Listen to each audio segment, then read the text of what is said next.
What's up, everybody? This is Gaby, Staten Island, with our Slovenian hobbit, Sasha, and our guest, Vince Weed, and welcome to Your Weed Stories. Anyway, on our last podcast with Vince, we talked about his history and everything, but we wanted to talk more about what's going on in Germany and Europe as far as legalization, and so we wanted to have him back. I think many Americans are completely unaware of, the situation in Europe and how things are progressing. Germany, as far as I'm aware, and Vince will give us more information, they legalized cannabis, and now they're considering revoking it. There's just like a whole bunch of drama. So let's get into the drama and welcome Vince Weed. Thank you very much for the second invitation. Here in Germany, it's now exactly after work, so this is my vape to get into the mood for this podcast. Yeah. Hey, before you go any further, I wanted to tell you we got a tremendous response to our last video, and people were asking about the ball vapes. I went into my local head shop that I've been shopping at since 1991, and they knew what a ball vape was, but they did not have one. And so I requested one. I said, hey, look, my buddy Vincent Weed said I need to have this. So I'm trying to get my hands on a ball vape, and like I said, everybody is looking at that thing and like, what is that? And I was like, do you see the clouds? I want one it's too. Vaping, it's not burning, and do you see the clouds? Yeah. It's so satisfying. Like I said in the other episode, when I have been smoking 25 years pipe, and yeah, this is my vegan pipe smoking now. And the most important thing is what's satisfying, a little bit of pressure on the lungs and a huge amount of vapor. And the good thing is with the ball vape, it's a one-hit, on-point thermal extraction. So all the terps and cannabinoids get really in once, and it's a beautiful way. It's not really something new. I think the technique behind that, it's old, but it's thought in a new way. And yeah, in Germany, the ball vape it has really a hype at the moment. It's crazy because out here people don't know what it is, and we think of California and the U.S. as being on the leading edge of this type of stuff. But people don't know what it is. The closest thing that I had to it, and it's nothing like it, was there's a product from Vapor Brothers. You might be familiar with it. It's a wooden box, and inside there's an element that's covered with glass, and then there's a bowl that's glass attached to a hose, and you put the hose right onto the heating element, and you draw on it, and you get a nice vape from flower, which, I really like it. What I do not like, which is more popular out here, is the Volcano. You familiar with the Volcano, I'm sure? Yeah, definitely. The thing about the Volcano is the smoke gets stale. It takes so long to fill that bag, and then by the time you consume it, I just feel like the flavor is affected. Yeah, I would say I'm very interested in getting a ball vape. Yeah, this is the thing. A vape, or the when we say the old school vapes, they have a long session. It takes like 5 to 7 minutes to extract all the cannabinoids and the terpenes. And for me, this is, with my ADHD, it takes too long. And this is why I use like the ball vape or a Dyna vape. And these are all vapes which really extract everything quick, and it doesn't take 7 minutes. And the Volcano have also this balloon. And to be true, I never had the feeling for this vibe, because when I'm sitting and I'm enjoying cannabis, when I get this and the balloon is blowing up, it's not my type of consuming cannabis. And I one agree. thing, we spoke, I'm not a fan of the volcano at all. we spoke about cartridges last time. And do you know what I have here? This is crazy. This is crazy. I don't know if I have a light. Yes, I have. To show you the quality, I have vape cards made by myself in under 1 hour. And now, and this is why it's so crazy, it's not made from hash rosin. It's made from flower rosin. From pressing the flower till having a consumable vape, it took me 1 hour and 15 minutes. And the thing is, which is so mind-blowing, is that when you see the quality, this is flower rosin, yeah? And the thing is that the German community is pushing hard. Everybody wants to get out of his free plants he can grow now, not with the legalization, I call it decriminalization. They want to get out the maximum. And my job as a cannabis educator is also to onboard the people as easy as possible to different topics of cannabis. And when you tell somebody to produce, to wash hash, to dry the hash properly, then to press rosin from hash, it's a long way, and then to make your own cards. But in Germany, because there is such a huge need to do it now by yourself, because it's the only legal way, people also have been looking for a way to get it out from flowers. And it's the fire in, fire out game. I took some beautiful flowers from my Baccio rainbow. I pressed it really as flower rosin. And then I took a small jar and I decarbed the rosin, and the word in English, I homogenisieren in German. How do you call it? I can't pronounce the word. I don't know how to say it in English either. To make it homogen, Yeah, exactly. Homogenize it. Yeah, Homogenizing it. Exactly. And by that, you get a little bit more viscous consistency, and the new cards can handle that because it's no coil, it's nothing inside. It's a ceramic part which heats up the flower rosin, so you don't have the problem with all the lipids and fats which are also in flower rosin. So this pen, from pressing flowers to consumption in 1 hour and 50 minutes. So I will drop also a YouTube video about that soon on my channel. Awesome. So Because I'm interested in, are you using like a rosin press like we have out here? Yeah, definitely. I using a 10-ton press, and I have it since 4 years from one of my partners, Graveda it's called. It's standing exactly here behind me. So, yeah. Right, Vince, because can I ask you? excuse me, because back in the day when rosin first began, we were using like hair straightening irons to make rosin, but you can't use fresh flower in that. You have to do it with hash. No, that's not true. Sorry, it's not true. Yeah, look, look. You can do. Go ahead, Yeah, tell me. look. Teach me. So,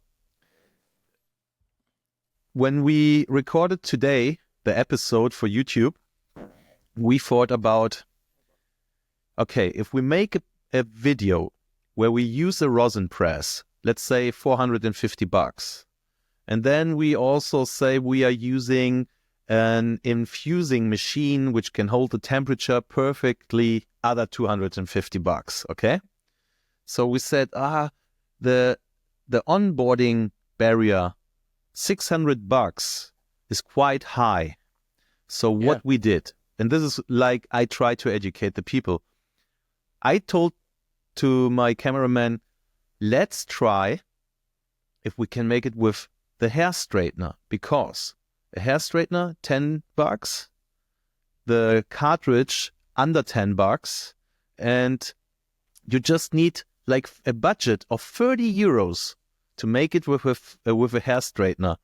And we did it also with flour without rosin bags. We took a flower. Wait a second. We took a flower and we pressed it to a small ball. And this ball helps you pressing it without a bag surrounding it. So this we put between parchment paper and the hair straightener. And we pressed 4 grams. And then we took all this flower rosin, which is a little bit dirty because you don't have the filtration through a bag. And then we activated that. And that's now in my rosin pans. So we really did it with a low entry barrier for the German community. Did you decarb it? Yes. When you press the How'd you flower do rosin, that? it's not viscous enough. So we placed it by 110 Celsius for 25 minutes. And then during the cool down time, it was still so liquid that we really could fill it in the pan without a syringe or something.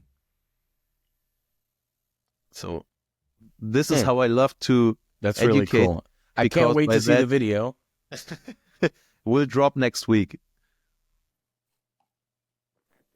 Well, send me a link, and this video will take that much time to get it up as well, and we will put the link in the video. Hey, you guys, chat 1 second. I want to grab something. Vince, what is the temperature you are using when you're pressing with your rosin press? Where are you normally with the temperature? I press flower rosin between 75 and 80 Celsius for, let's say, 200 to 250 seconds. And there I use the rosin bags between, at the beginning I was using 120, but when you get more for quality, also when we talk about flower rosin, you can also there go for a little bit better quality. You lower the micron, I would say. My average bag is now 72 microns. And if I say, okay, the return, the amount isn't important, but the quality must be high, and I want to show somebody really good flower rosin, then I would say I also can lower it till a 45 micron, but for sure the return drops. Yeah.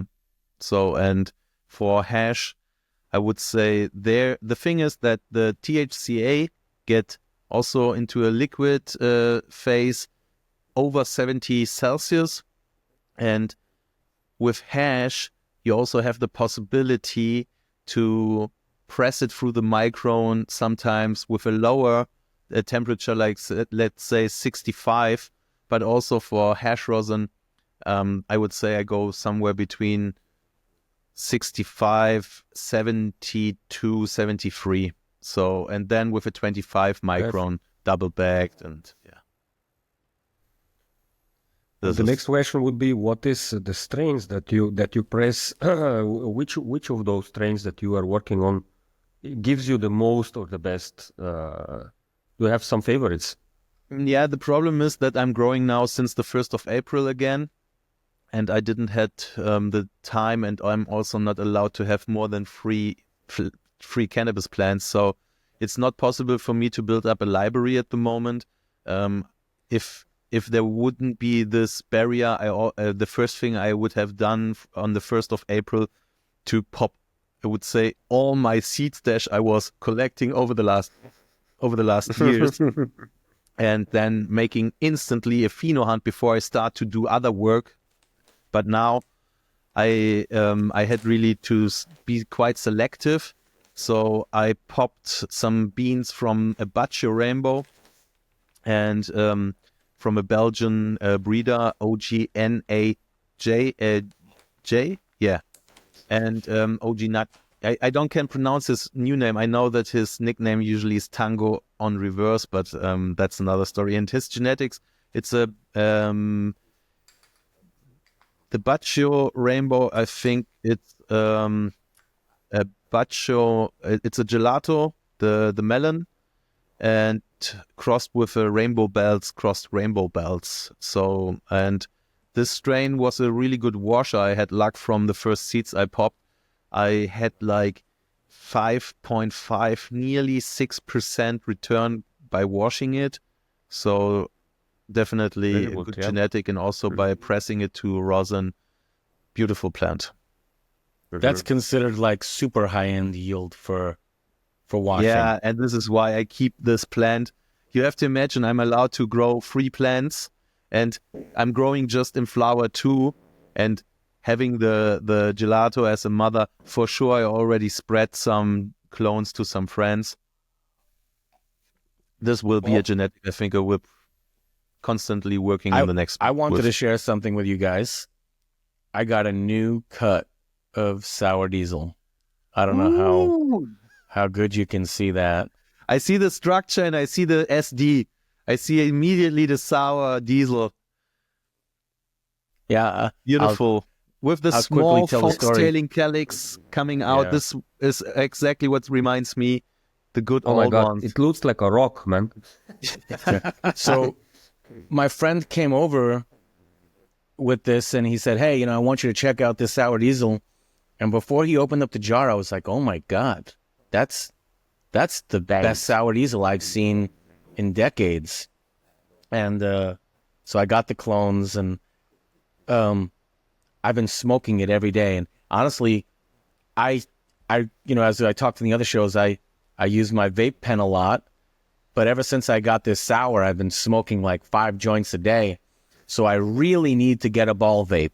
Really need a ball vape, because that way I'd be like Vince smoking the ball vape on the show, and instead I'm gonna smoke these joints. And I want to do free advertising.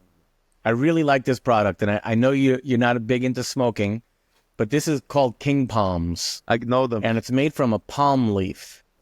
And when I first saw it, I was like, "There's no way I'm gonna like it, because the leaf it's kind of thick." Yeah. And I'm used to smoking with thin rice papers, but I'll tell you, they smoke so smooth and cool, because it doesn't allow it to burn so fast.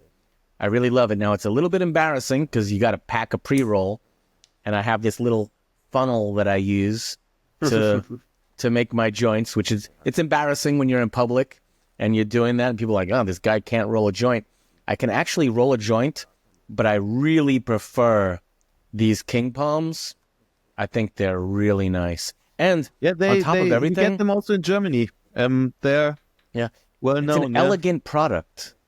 It's an elegant product. So I'm going to mute my microphone while I roll my joints. But in the meantime, Vince, start telling us your weed story. Start telling us a little bit about the state of cannabis in Germany and Europe.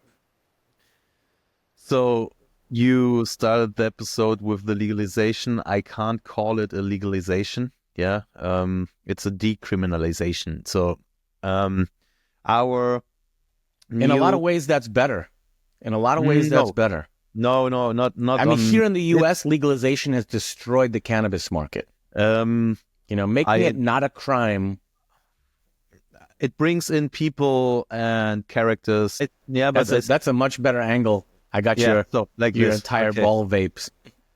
So, you said at the beginning how is the legalization going on in Germany or in Europe? I will talk today about Germany.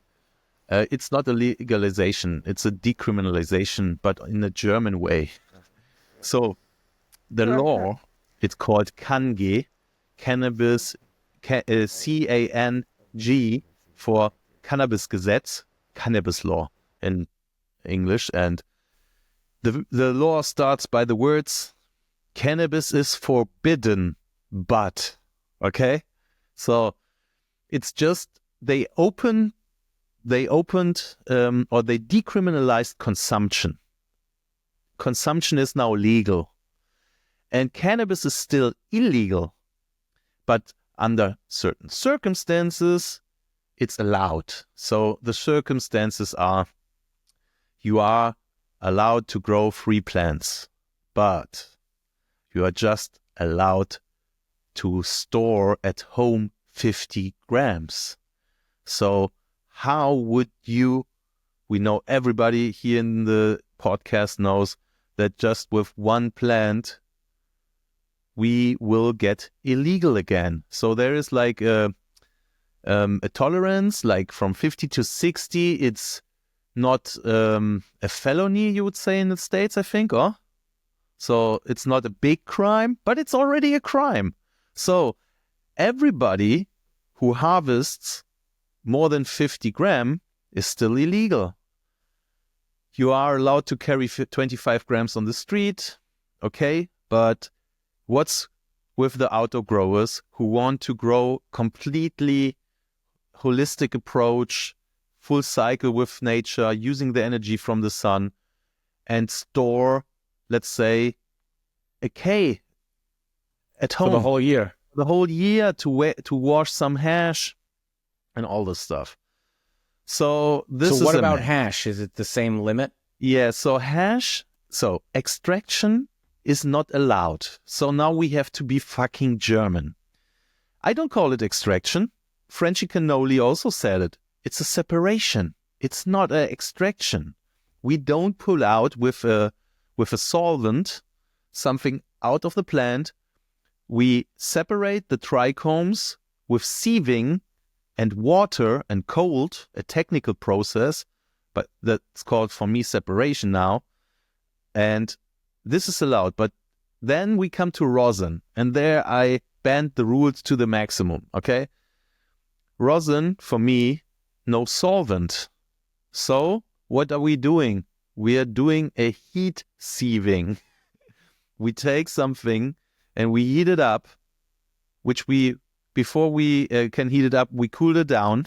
And now we heat it up and we press it again through a mesh. And what we separate is the waxes and some residues in the hash so we can produce rosin. And to be completely German, we don't call rosin an extract. It's a concentrate. So because to concentrate something is the different definition than extracting something and having an extract. Because the German law had in mind, when you read the law, and bro, we have been reading the law hundreds of times, each word. And there is one important thing. In the part where they talk about extraction, it's also written in the sentence something like to extract THC or CBD. So the straight mono component. This is extracting. So yeah, and this is how we ended up with. We can talk a little bit more about that, with a law which is completely unlogical. It's not thought from the perspective of a cannabis consumer and from a cannabis grower. And yeah, this is why we have to be German and we don't call it an extract, it's a concentrate. But can you tell a little bit about how it actually they say, I heard about it, that it will be a few years of trying this law, like Säule 1, they call Säule is the in English you call it.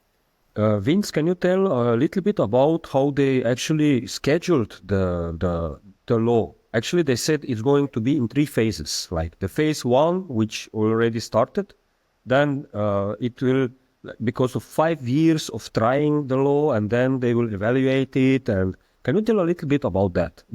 Because I heard now that they just don't want to go to step 2, step 3. They just want to have step 1 over, Okay. Are we stressing you out asking you these questions? Because you look like your mind is about to explode. Yeah, it is. You have to imagine the last 2.5 years we have been really in a law-giving process. So my daily thing was to read news and to get headaches, and it's a little bit messy, this law, okay?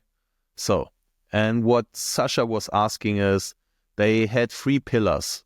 They wanted to enroll afterwards, each pillar. So the first pillar is decriminalization or legalization of consumption, allowing the home grow, allowing clubs, cannabis social clubs. Also there we'll talk a little bit about later.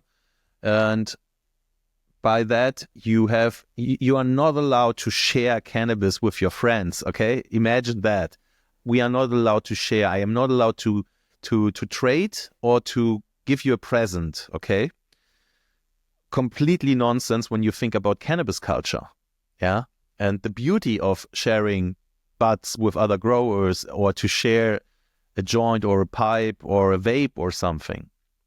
So. Like, what about somebody that can't grow because they're sick or don't have a space? So this is exactly the thing. So if you are just able to get weed legally by growing it yourself or from a club in the first act of enrolling this law, you have a problem. If you are not a grower, you can't get weed this way, and there are no clubs. Or now it's the first club opened, but we will talk a little bit deeper about the situation with the clubs in a few minutes, but there are no clubs at the moment. So it wasn't that the clubs had time to start building facilities, growing, so that from the moment weed became legal, it was also able to get it if you are not a grower in a club and to get member in a club. So because they also said they thought it will be quicker to enroll the clubs, but it's such a huge project to start a cannabis social club where they cut the S out. It's not allowed to smoke together in the club. So it's not a cannabis social club. It's a cannabis club. Yeah. At the end, it's a facility which grows the weed and people can pick it up and smoke it alone at home and are not allowed to share it. Okay. So, and the second pillar of the law is that they wanted to start testing in different cities to open dispensaries under a huge observation and evaluation, and to see also how that worked. And the third thing, this is far, far away. I would say 10 years in the future, maybe 7 if it's quick, but I say 10 years in the future that we will have cannabis dispensaries where you don't have to be a member and where you can go completely, like in the States, in some states, after work.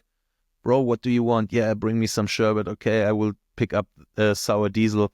Let's meet later. So that's in the far, far future. So what's going on at the moment? Excuse me, what's the difference between a social club and a dispensary? I mean, I understand the club, you have to be a member. Yeah. But so what? I mean, let's like, talk about that clubs. works in Spain, right? The problem is in Spain that the whole club thing also have a lot of black market vibe. Yeah. If we talk true, if we want to be completely straight, what's going on in Spain, they also are not allowed to earn money. So, but they somehow get the money out of the club for sure. So the thing is that in Germany, they wanted to prevent this by giving the clubs just a small scalability. A club in Germany is limited by 500 members, so you can't scale it up. Okay? Isn't it the same in Spain? No, I don't know how, but Jorge told me that there was a limit. Yeah? Okay, a lot of clubs give a fuck. Well, they don't give. Well, I mean, there's one thing about having rules, and then there's another thing by abiding the rules. I mean, you said something that you're not allowed to give your friends weed. Well, No. If he's your friend, you know he's not going to tell the police, right? I mean, Reality is something different. You know, it's like you're not allowed to give weed away to a cop. Okay. Right? But, you know, if I'm in Germany, let me just say this. If I go to Germany, I hope you'll give me some weed, bro. Like, you know, I mean, I'm kidding. But, you know, it's like you just can't get caught. We have to get one step back. Why this law is possible, okay? Under German and European and international law. Okay. The argument, the punchline is for this law we want harm reduction for consumers and society. Okay. Then we have, this is the spark for this law, okay? But then we come immediately in trouble. We can't legalize because in this moment we get in trouble on the European level, because there is also contracts that all the European states will try to suppress drug trafficking and blah, blah, blah, blah, blah. And on the international law, it's the same. Yeah.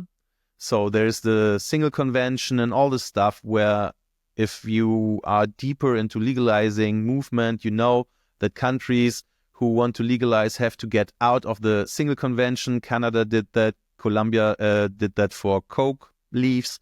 And then they bring the law into work, and then they get back into the contract and nobody says something. But Germany wanted to be German, so they asked the European Parliament if it's fine to legalize completely, and they didn't get the right response. And they saw, okay, if we want to get this law with the thought of harm reduction for society and consumers, we have to make it like a trial, because then Germany was able to go to the European Union and say, okay, we will bring this law and we will evaluate after 4 or 5 years. And our goal is to test if we can reduce the harm by the end consumers because of all the ingredients, hairspray and fertilizer, which are used to higher the weight. And there's so much stuff. The people here in Germany have been smoking weed with hairspray and sand and metals just to have more weight on the wage to get more money. So it's crazy. And this will be evaluated. So, and I'm sorry, I've been around for a minute and I've heard about a bunch of stuff being added to weed, but never hairspray. No, look, Sasha, maybe you can help me. What means Blei in English? Can you maybe have a look? Because this is something really important to tell the people. So this was the reason why I started to grow 15 years ago. When 15 years ago, it started that they laced weed with hairspray. They laced weed with crushed glass. Yeah. They crushed glass so dusty, and then they covered the buds, and it went till the thing that the growers in the grow already were putting stuff on the buds when they were growing, that it's inside the bud and that the weight of the whole harvest gets higher. Okay. And it went poisonous. I'm sorry, one more time. Lead. Bro, yeah. A whole city got poisoned by lead in the weed. It was in Leipzig, yeah, and there was coming in a batch of weed into the city under the black market, which was laced with lead. So it's fucking toxic. People were smoking it, and immediately the people went into the hospital. And this is the thing. This is what's going on, or was going on in Germany. So, and this is a good argument for the politicians who wanted to legalize. Hey, we have to reduce the harm. We have to give the people access to clean weed. And this is what we are now. We are. It's not legal, but it's allowed. The end consumer can grow it by himself. And now clubs are also starting. We have now 120, 130 clubs in the making, which will have each 500 members. And we need, like, if we want to supply whole Germany, let's calculate the home growers out, and we just would use clubs. We would need like 5,500 clubs. Yeah.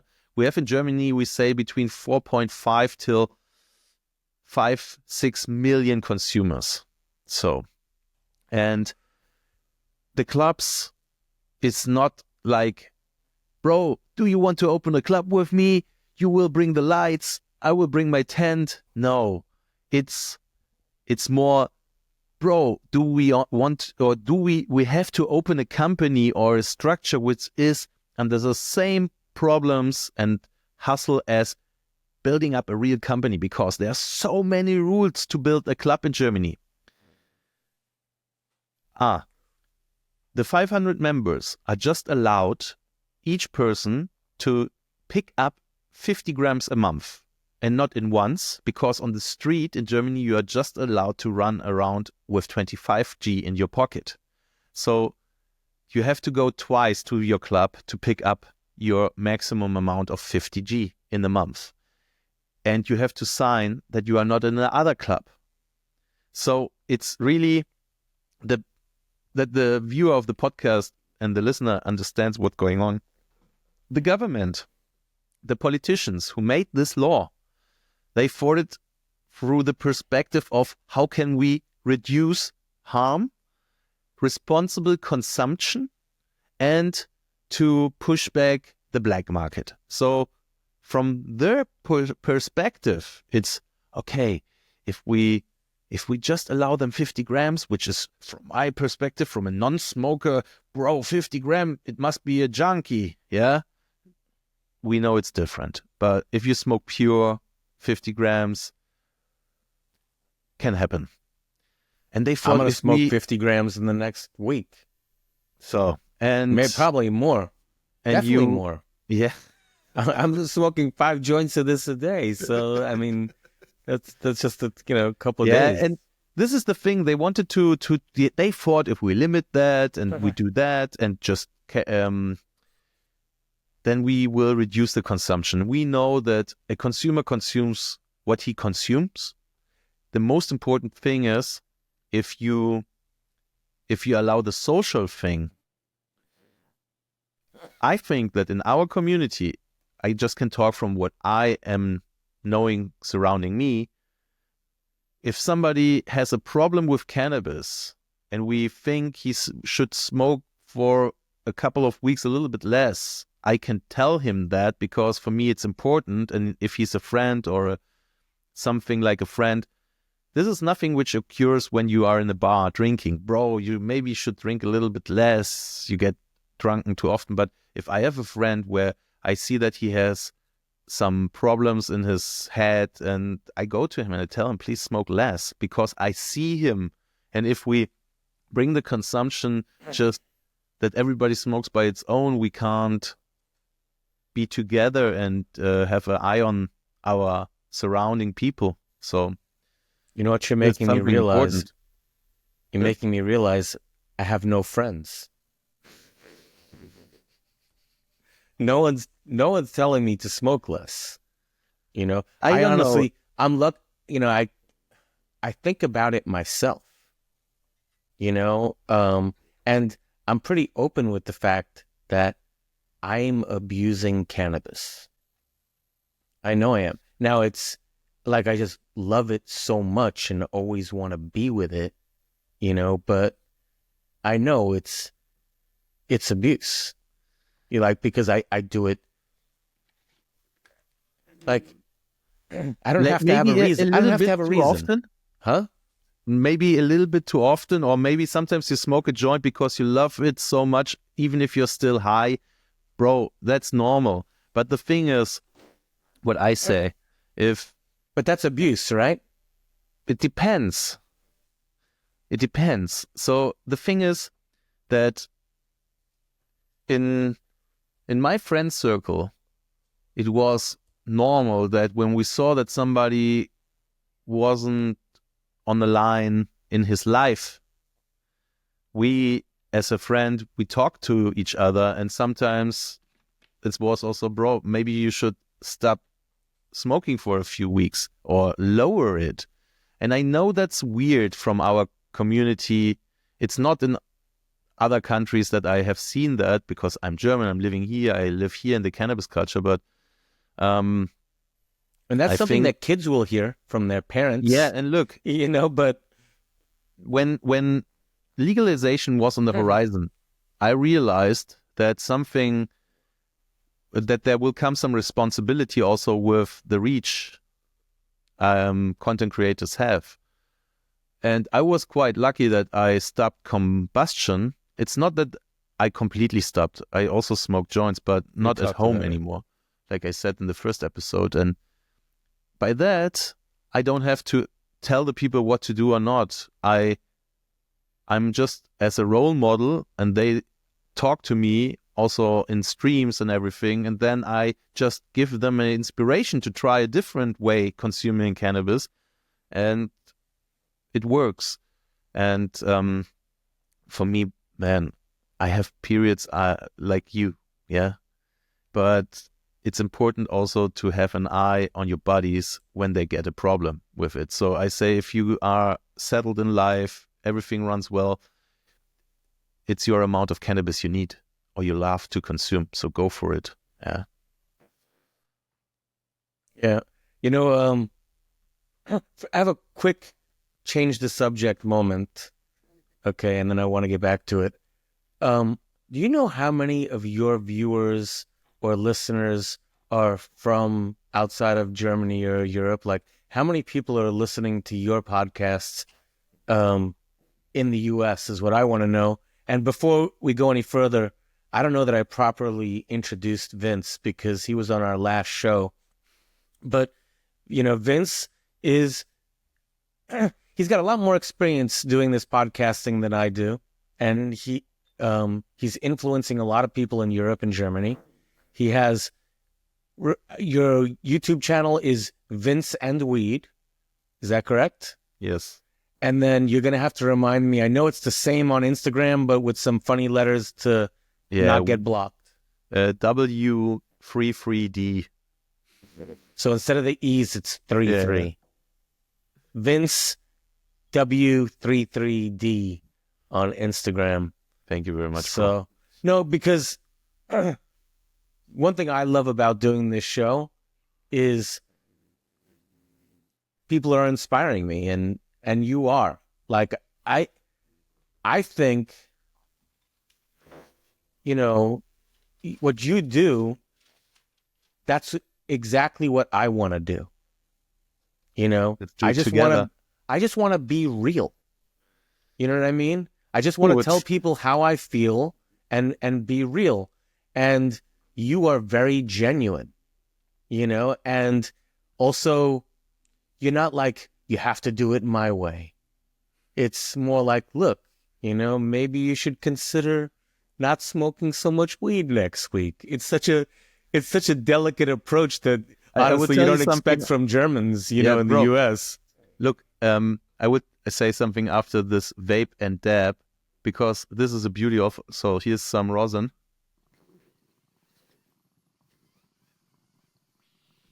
Rosin weed double dagger. So, the thing is really that when I gave myself the name Vincent Weed, I did it because I have also like a code with my community, 24/7 for 2710. Yeah, I have 24/7 cannabis and cannabis concentrates in my head. And then when I told the story a little bit in the last podcast, so if you want to have it a little bit deeper, listen the first episode. I am living cannabis or like a legal person also years before legalization in Germany. And I stand for cannabis. And then when legalization came, my workload quadrupled. Yeah. It went through the roof. And I was consuming so much cannabis that I couldn't perform on the level I needed. And I went straight into a small cannabis midlife crisis. I was feeling the first time in my life that at the moment I'm smoking definitely too much. I was like 100 grams a month. with a little bit side extracts. And I wasn't functioning on point with all the responsibility. Business, second company, family, all the stuff. And then I had the problem that, okay, I can't lower my weed consumption or stop. I'm Vincent Weed. Yeah, this was my inner dialogue.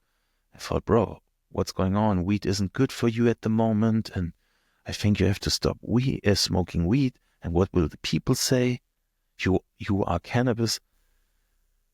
And then I said, okay, I have to take a decision. I don't feel well, so I have to lower my weed consumption.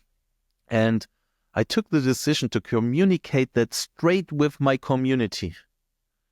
And what came out of that, this is the only moment I call myself an influencer, when I really influence people for a better living. This is where I call myself like that.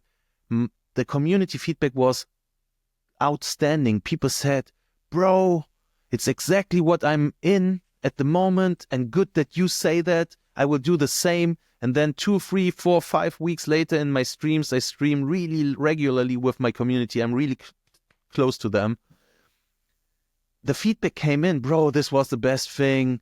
I got a little bit distance. I didn't stop, but I lowered, and my life is better, and I see things from another perspective. And I used this moment to stop combusting and all this. And the feedback was really, I was feeling on the other side of the monitor in the stream that there have been people affected positive by being completely truthful to myself and don't hiding it. I'm also truthful now. I thought, okay, maybe I will tell them that I smoke and show it, but that's not me. I'm now 7 years in social media, and I never changed something for what I don't tell everything. No, private is private, but I am the person I am. Yeah. If you like me, you like me. If you don't like me, okay, that's totally fine. Yeah. I kind of think people that don't like you must be dicks. No, bro. I'm saying this as an outsider. Yeah, you know, but like, I also have like a I said, personality. Yeah. And sometimes it doesn't fit, and that's fine. I also had to learn that. My ego died so many times. I'm surprised anyone likes me, to be honest with you. Because being from New York, I just feel like most people in the world would find that really offensive, the way New Yorkers act and talk, even though I'm far removed. What is the typical New Yorker attitude that you think that way? I can sum it up pretty easily. This is what I think of a New Yorker. When you live in New York City, you have to be prepared to walk down the street, somebody bump into you, and just not give a shit. Because you're going to bump into so many people that if you have to stop and say, I'm sorry, or excuse me, it's a major life sucker.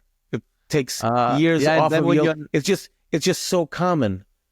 You know, and then you are in a different city and you bump in somebody and you give a shit, and this person gets offended because you didn't. I can't even imagine anywhere else in the world where that would be acceptable. You know, like if you bump into somebody and you say, excuse me, it's all good. Yeah. If you bump into somebody and just keep walking like nothing ever happened, you're going to get hit in the back of the head or something. You know, it's just like, that's even more rude than bumping into someone, is just not giving a shit. Yeah. You know? I have family in New York, but besides I also that, have family in New York. Yeah. So I never really want to go back except to see family. Okay. And pizza. The pizza's good. Yeah. I am really, this is on my list to visit New York again. I was maybe 15, 20 years the last time there. I want to get back to the legalization stuff. Please, yeah. But at the same point, I want to make sure we have enough time for these stories too. Because it's one thing to tell about, what the state of cannabis is in Germany, which we do want to know. And it's another thing to get to know who Vincent Weed is. And for me, that's just far more interesting. So I want to make sure that we spend a little time doing both. Let me think about what's definitely important that the listener of your show should know about German legalization. What's going on? First of all, where my heart is pumping, because it's so beautiful to see the home growers. They are pushing out such a beautiful quality. Immediately, you saw the culture getting through the surface, yeah? And you, like I said last time, everywhere you see sashs, people sharing, having a great time, and living the first time this feeling, I don't have to hide. Beautiful. And we have a situation at the moment where the people are afraid that they will take that again away from us. Because the government who legalized, they had huge problems. We have problems in the world, and these problems resulted in that they didn't finish their 4 years of, how you call it, the legislation. Yeah. So we have now new elections a little bit earlier. And we have the problem here also in Europe that the political landscape became quite extreme in many ways. And we have the situation in Germany that we see a shift to, and I don't want to go deeper into it, to more conservative parties. And these conservative parties, they say they really say that we want to how you call it, rewind, to make it backwards. How you say that in English? To undo Retract. they want to take away the legalization again, or the decriminalization. How you say that in English in a logical sentence? You just did. Okay. So, and the thing is, I don't think that it's so easy, because you have to think about also and this is the beauty of democracy, 4.5 million people in a state of 85 million is what, per definition, a minority. The cannabis consumers in Germany are a minority, but they became a huge law. Yeah, it was a huge work for the politicians to implement this law, okay? And this is why democracy works. A minority, the cannabis consumers, got their legalization to consume. Beautiful. But now, with the new elections, the people think that the conservative parties will take it away. And I tell them, look, also conservative people are smoking weed. And when you will take the law away, you will criminalize instantly 4.5 million people again. Yeah. And I don't think that this will work with society, because now they saw that my neighbor, where it was smelling like weed, and now he's legal and he's not becoming a crazy person by smoking weed. Now he's a criminal again. I think this will be a fault also with a lot of people which don't consume cannabis. And also, to take a law away isn't that easy. So we will get into rough water in the next years. And we will get an improvement of our unfinished cannabis law. So what will be my perspective for the next years? We will fight in the new room we got. We just will be able to work with this law, and this is it. So this is everything. So now, okay, so you are back again. I've been here the whole time. Okay, I said that I heard. we will have to work with this law for the next years, let's say 5, 7, 10, and now it will be really a fight between the conservative and the cannabis community, how to interpret sometimes my English, to see how the words we have to how can we say that in English? Wie wir das interpretieren. How we see the written law. Yeah. Interpret? Do we have to push the boundaries a little bit more to the left? The example. Is hash an extraction or is it a separation? This will be stuff we will fight in front of the court. Yeah. Listen to my words. We will fight for so many things. There will be people sharing weed, and we will have to fight that this will become legal. Yeah, we will have to keep fighting that that rosin stays legal. It's not clear that it stays legal. We have to fight for it. Yeah, with arguments.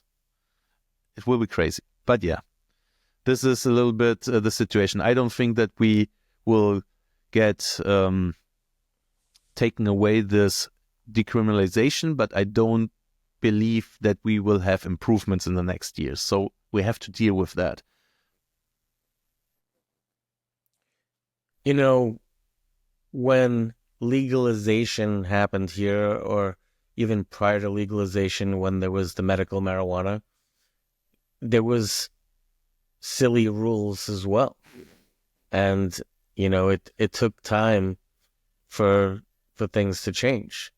So I think the fact that they're being deliberate, like the way you described it at the beginning, that they're really trying to think things through and reflect on what's going on, sounds positive at least. The rate of things happening is obviously painfully slow. And I think the biggest frustration is like the ebb and flow of what the politics wants for it. You know, like here in the US, once the door is open, it's so wide open, there's a rush of people running through there, you can't close it. And to me, it's hard to understand how a law could change so dramatically, so quickly, back and forth. You know, it's like, that doesn't make any sense. It's not progress. No, you know? And also in a sorry for the listeners in other countries, but in a working democracy, it's not that easy till close to impossible to repurpose a new law again backwards instantly. Yeah, we don't have this institutional rights where a single person gets so much power to go there and say, no, that's not reality anymore. Sorry. And I'm really fighting for democracy, and this is why I'm a little bit relaxed, because I know this is still working here in Germany. Yeah, so. I mean, what's the deal with, you know, in the US, what drives this entire thing through legalization is money. And the government makes money.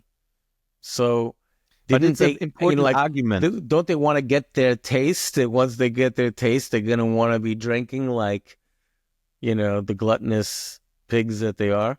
Do you know that we used the money? Because, look, I studied economics, and I studied economics because I wanted a long time ago become a politician. Yeah. And I understood that we need everybody in the political area, but we also need people who understand economics, laws, society, everything. Yeah. So, and I said, that much people understand the economy, and the economy is the most influential part for the politics. And it's by that I was saying all the time, we have to use the argument earning money for the government to our benefit. And there was a really important step in the German legalized movement where the DHV, the German hemp group, it's a company, but they make lobbying for cannabis, yeah? And they used money they raised to pay, how can you say that in English? To pay a consultant from the German government, an expert in economics, yeah, who was already have been used the last years by the German government. They raised money. They went with this money to this expert who is consulting the German government and said to them, please make a study how much money Germany would make when we legalized. So this is a trick. Why? By using an expert the German government was using already by themselves for other topics, they say, okay, he's an expert. Now, because he comes with a new topic, cannabis, we can't say, no, now you are not an expert anymore. And he made a study that if we legalize, I don't have the numbers in my mind at the moment, that we will save like 4.5 billion a year with all the effects of tax, lowered police work, less work in the court, less people in prison, and all these effects. And this was an important thing also to show the people who maybe haven't been convinced by social improvement of a legalization, by money improvement for the government. Use the weapons from the government against them, yeah? Yeah, I mean, I'm pretty confident that that's the way it works in all countries that have it. You know, Yeah. the government makes money, then they're interested. If they're not making money, you know, they're getting money from the alcohol lobbies here in the US, you know, I mean, and pharmaceuticals. So the only reason why, you know, this is allowed is, and, you know, conservatives like money too. Yeah. But Yeah. I have to highlight a few politicians. The names are Burkhard Blinert, Carmen Wegge, und Dirk Heidenblut. These three politicians, and also there are more, but these have been the visible politicians which did it really from their bottom of their heart, because they understood that there are people becoming criminals with no reason. And there have been also some politicians who fighted for our movement because they are no consumers. I think, I thought I switched it off. I'm so sorry. No worries, you have crickets. Yeah, these politicians really fighted for cannabis without the money in their mind. They did it because they believed that we really have to reach the point of harm reduction for society. I mean, that's great. And I believe, you know, obviously there should be more of those. But it's just way easier to make the progress that we want to make when they have, you know, government and has the financial incentives, you know.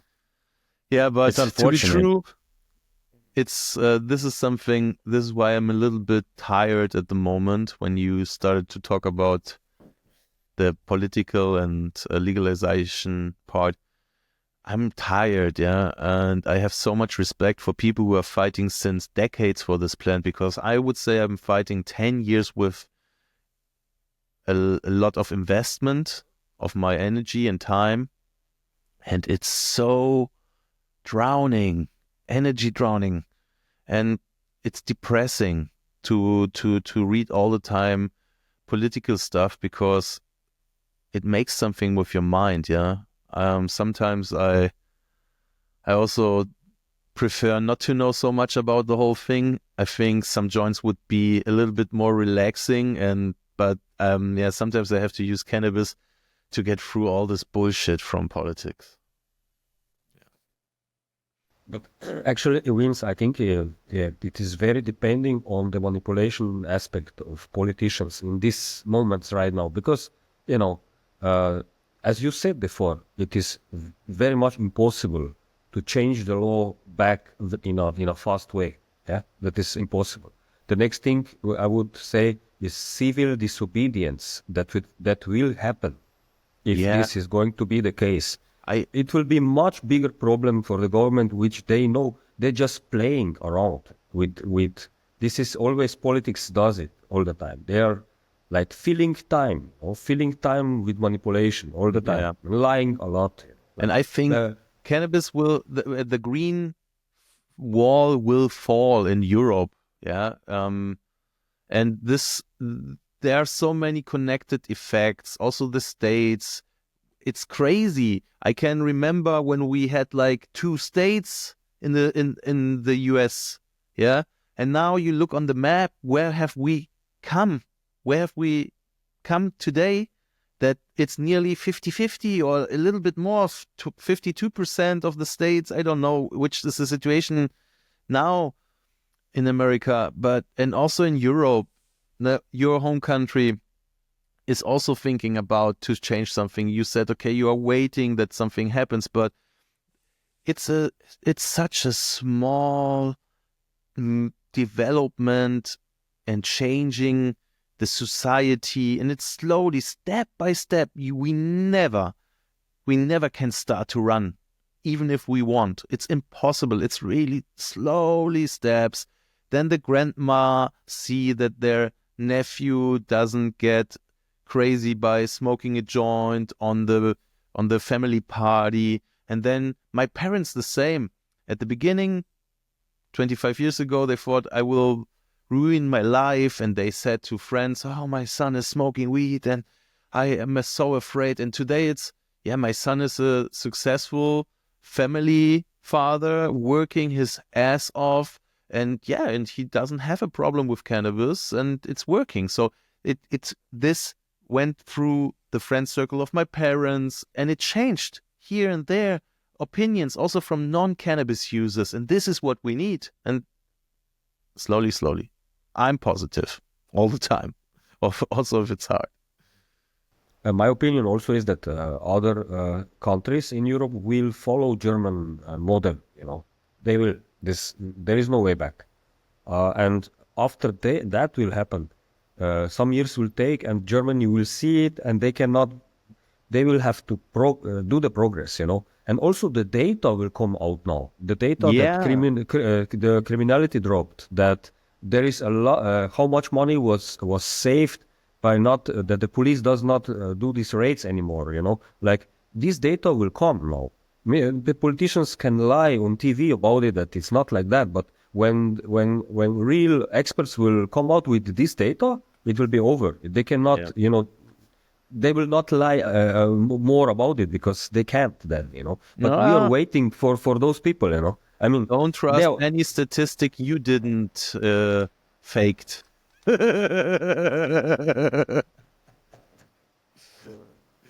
Yeah, but yeah, let's see. And I really can invite you to come to Germany. It's beautiful to see what's going on here with the culture. Um, there is in the summer the biggest cannabis expo. It's called Mary Jane, and so many satellite events, so many sessions, cups, venues, and you really use. I think I don't know how is it in states where it's now legal since years, but in Germany the people are starving to live this culture together. It's beautiful. Sasha is trying to convince me to go. It's not very hard. I just got to figure out how to pull it off. Yeah, bro, you have I'd love to go. So yeah. Yeah. And good And we, growers, and also the extraction, the concentration artists, to be German, not the extraction artist. It's crazy what's going on. The quality of rosin skyrocketed in the last 9 months. From really a lot of flower rosin on the home grower level. Now, bro, now I wash my harvest, or I wash a whole plant and I go for it. It's crazy. Beautiful to watch the people master the craft. do you know some people that are doing the dry sifting also? Not Again? only do you know some people that do the dry sifting? Because it's a little bit different, right? And what are Definitely. they using? You know, It's the another art. pollinator. It's another art, yeah. Yeah.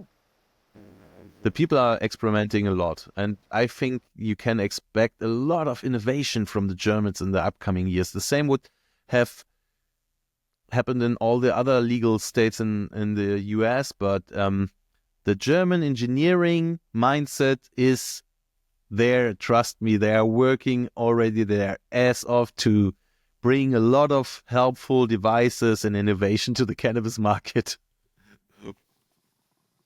Can you tell a little bit about the Barcelona fair? You go to Spannabis every Yes. year. I know that because I follow you also. Last year I saw live from you were Barcelona. stalking You him know, and you just admitted it. I know No. it was, he's a personality of cannabis, man. It's like of course he has live appearances during Spannabis, you know, and I'm also there, you know. I sometimes I look out for these kind of people to just to see, hey, Vince, you know. Yeah, this is Uh, what the cannabis community is all about: to connect, to learn and exchange with each other. And the Spanibus is a beautiful, beautiful event. So the last years, Spain was a little bit ahead of Germany with the cannabis situation. And by that, the Spanibus, which is every year in the middle of March, was the come together for the whole European cannabis scene, market, culture. And in the last years, the Americans, because they companies from the States are also interested in the European market, they came, and more companies from the States came, and more. So it was really the perfect cannabis expo week, because in Barcelona, a beautiful city with good food you can pay, you can afford. And in March, the first warm sun comes out in Europe, and then you have all the cannabis social clubs, like 400 in the whole city, and you have a vibe everywhere, a little bit high. Everywhere you see cannabis related people, you go to so many events, you enjoy the beach, you smoke good, and you go to an expo. And now we get also our Mary Jane in Germany quite big, and the companies which went also to the Spendibus are now coming to Germany. By that, something changed.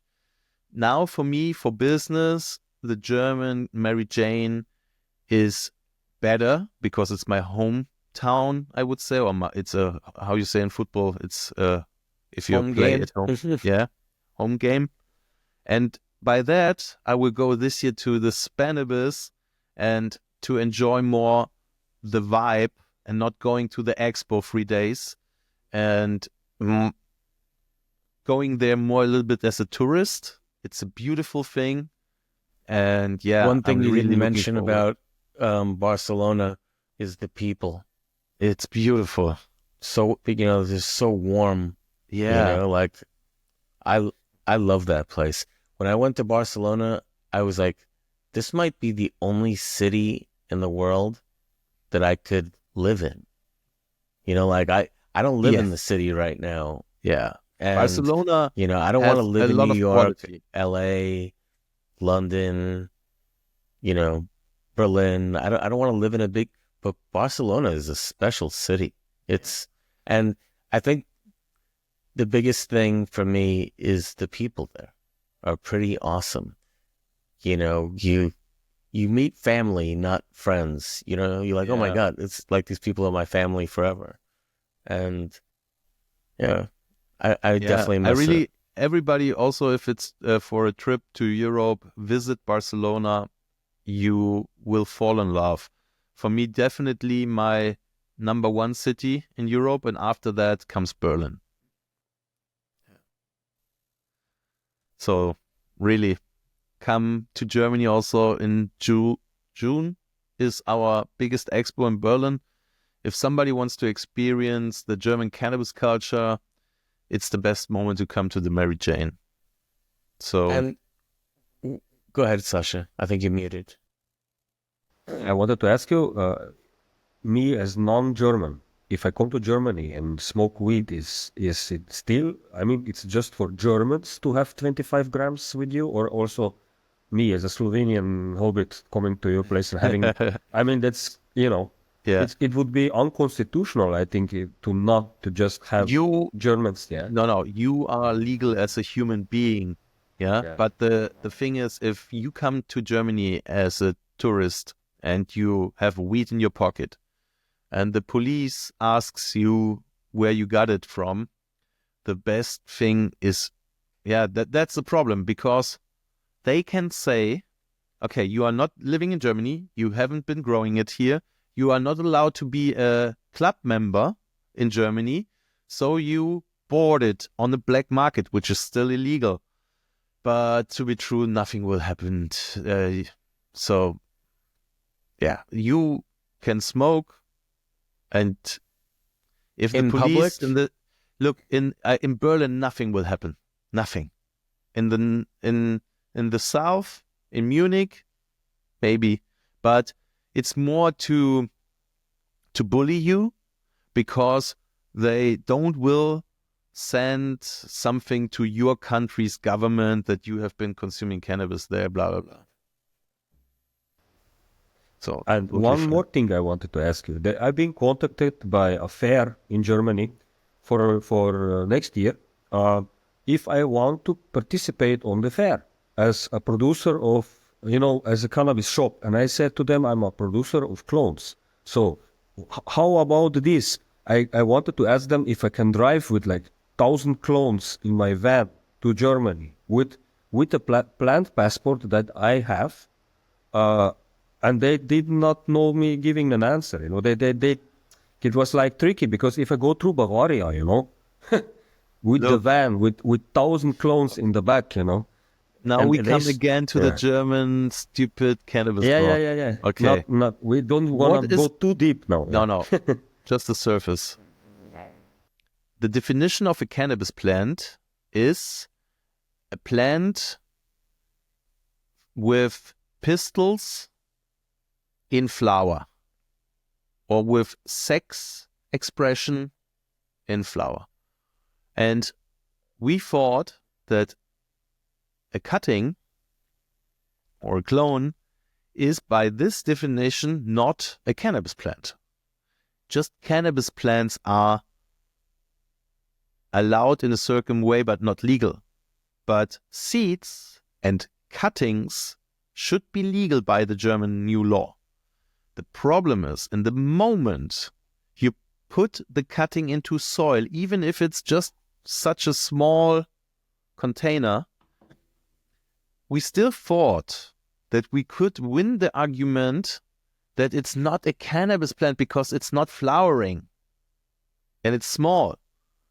But the BS is that a lot of people got raided at home and they had cuttings in small container, and the court said, yeah, it's a cannabis plant. And now we are stuck in the fight with arguments, which the problem is we can't fight as a community on one point, focusing our energy. This fight is fighted by each individual which got in problems. To answer your question, To come to Germany with 3,000 plants in small containers of soil would be illegal. If you bring them in rock wool, maybe. Then the thing is, if it's legal in your state, in your country where you're coming from, you don't have to expect any persecution, even if you get something in Germany. So, yeah, it's a question. If you go with rock wool, just rooted, gray area. But they try to take it away from us. And another question is, is following this: how is it possible that I, as a non-German citizen, could sell clones in Germany, but you, as Germans, cannot? You know what I mean? Because if I want to, first of all, if the judge says also a small plant in the smallest possible container with soil is a plant, we have a problem. And then is the other problem. If the judge says, okay, I get your argumentation that your plants are still in rock wool, just rooted, let's call it a cutting, that's legal. But where did you cut that from? You have a mother plant. Yeah, it's an old plant in a big pot, it's huge. And even if, I see pre-flower, sorry, it's illegal. But I thought you were allowed to have a few. I thought you were allowed to have 3. Free, but not as a private person at home. Not in your company facility for production and economical purpose. Bro, it's fucking Germany. And it's ridiculous because other countries can sell clones to your country, but you as German citizens are not allowed to do it. I mean, it's in Europe. We have a law. If something is legal in other countries of Europe, it should be legal to transport through whole Europe. But with cannabis, it's different. What can I say? Prohibition. Jesus Maria. Yeah. And I don't think we spoke about this. What's the penalties? So, like, as far as if you have more than that 50 some odd grams, I think you said a little bit more, it's not a big deal, but, it starts slow and it increases. Yeah. There are different type of penalties. Also, for the clubs can get penalties if they don't follow the rules. And it's, I would say if you really stay between the 50 and 60 gram, it's more and when you are above 60 gram, the law still will try to fuck you. So there are judges who got it and say, no, I don't take the case. Yeah, we let it fall, it's fine. But this is nothing you can rely on. So it's illegal still, yeah? So this is the situation we are living in. So the penalty is vague. So for instance, if you were growing 5 or 6 plants instead of the 3 plants that you're allowed, you don't really know what you'd be facing for penalties. It depends on what judge you appear in front of. Maybe a fine, 700 euros, something. Isn't that worth minus. It? Yeah. Isn't that worth it? No, because they have a sneaky way to fist you. In the moment you get in front of the court, first of all, they fuck you. They let you pay the fine. But then they come from the back door with the fucking driver license. And they take your driver license away because they make a test and then you have more than the allowed amount in your blood because the level is really low. And then they say, okay, yeah, just 700 euros, everything is fine. But you are a cannabis consumer. We think you are not capable of differentiate between driving sober or driving high.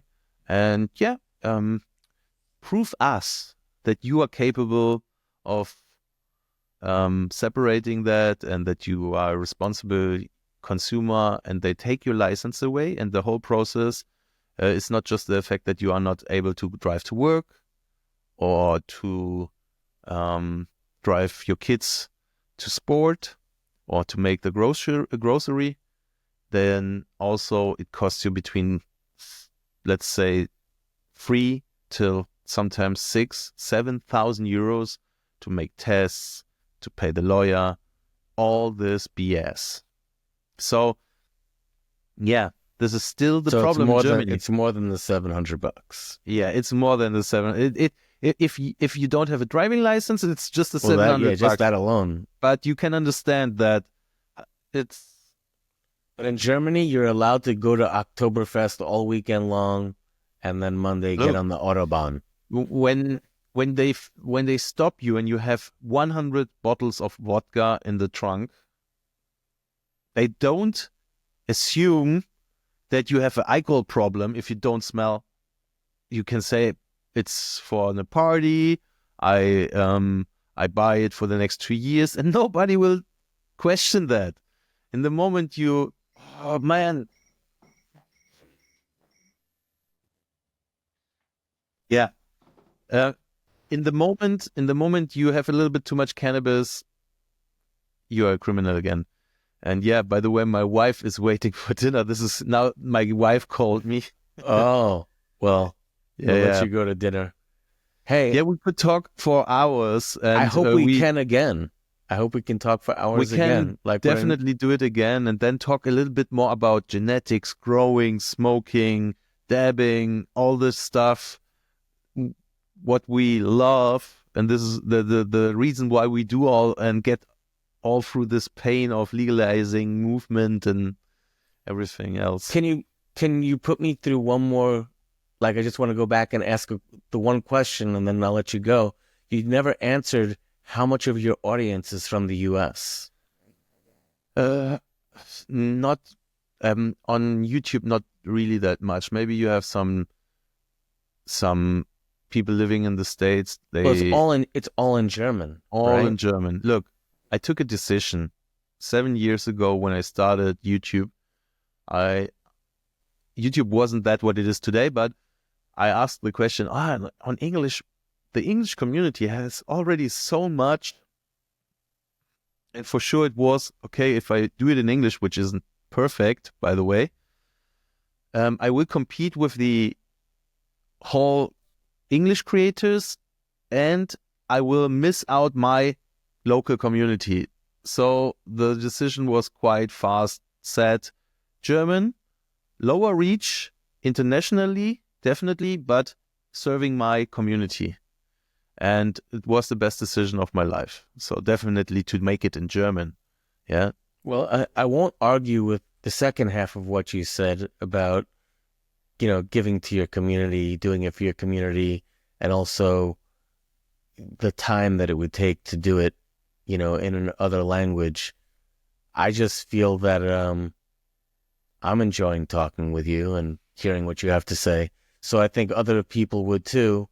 And the reach is important, not like for a, financial response, but just, so earlier you said something, and I'm going to end the show with this. You said that there was one time that you were an actual influencer. And I'm going to say what I said the last time is that you inspired people. Because when you influence something, that's just like a minor push. It's temporary. But when you inspire people, that's something that's long-term, and, I'm a podcaster in the U.S. Would I see you as competition here? No. Never. I would see you as inspiring. No. Okay. And so, I thank you very much for your kind personally words. want to see you do more in English. Okay. Because I think it's important to, you have a valid perspective to give to people. So selfishly, I'd like to see you dedicate a little bit more of your time to English. And if you want to be, if you want it to be on our show, that would be great. But, like I said, I'm enjoying listening to you. I appreciate you coming on. I hope we can schedule it again real soon because I don't feel like we ever come close to finish. It's like when you're just with friends, the conversation doesn't end, right? Every weekend we get together and we just talk again. And so, yeah, I'm super grateful that we got to spend this time with you, Vincent. And you've Thank you for inspired the me about a few invitation. things. Thank you. Really. Thanks, Also for man. the kind words. Yeah, and really, let's come again together and then go really into the childish passion which is burning all the time in our hearts. It was really, today was, to be true, really, for me, it's hard. At the moment, I stay away from politics and I have to a little bit. It's a responsibility, but I'm focusing on the garden and other projects that will come. Big projects. Well, we did our episode on the politics. We don't have to do that again, right? Yeah, let's we do got it out a of the way. terp talk next time. Yeah, we'll talk terps.